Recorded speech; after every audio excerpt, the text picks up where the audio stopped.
நீங்கள் கேட்டுக்கொண்டிருப்பது கனேடிய தமிழ் காற்று.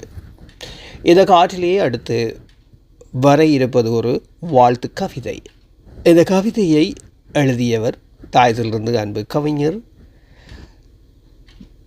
தமிழோடு உடுவிலூர் கலா. தனித்துவமான கவிஞர் அன்பு சகோதரி அன்பு அக்கா.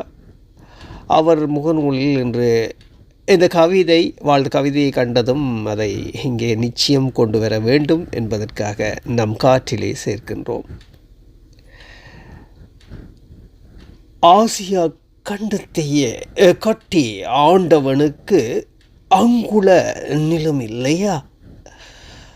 அறந்துடன் ஓர்மம் அன்போடு அரவணைப்பு வீரனாய் தீரனாய் வில்வித்தை வேந்தனாய் சங்கன முழங்கிச் உச்சரிப்பின் சிறப்பினை யாழ்ப்பாணம் தனக்காக்க நீண்ட இருளின் சுவாசத்தில் குப்பி விளக்கில் குனிந்து படித்து சரித்திரம் படைத்து ஒளி சுடர்களாய் திக்கட்டும் பரவி களமாடி களப்பலியாகி புலம்பெயர்ந்து விழுந்தறிந்து தமிழனின் மேன்மைக்கு செங்கம்பளம் விரிப்பிட்டு தரணியெங்கும் விரித்து கம்பன் கழகமாய் தொல்காப்பியர் கழகமாய் தமிழ் சிறக்கமாய் யாழிசையாய்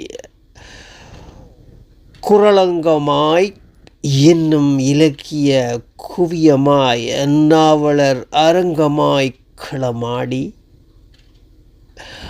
மொழியளித் செருக்கோடு ஜம்மாந்த் நிலையில் வந்தோரை வரவேற்கும் கனேடிய தேசமதில் கண்ணல் சுவையோடு அரசை அமரும் கன்னித் தமிழனை வணங்கி வாழ்த்துவோம்.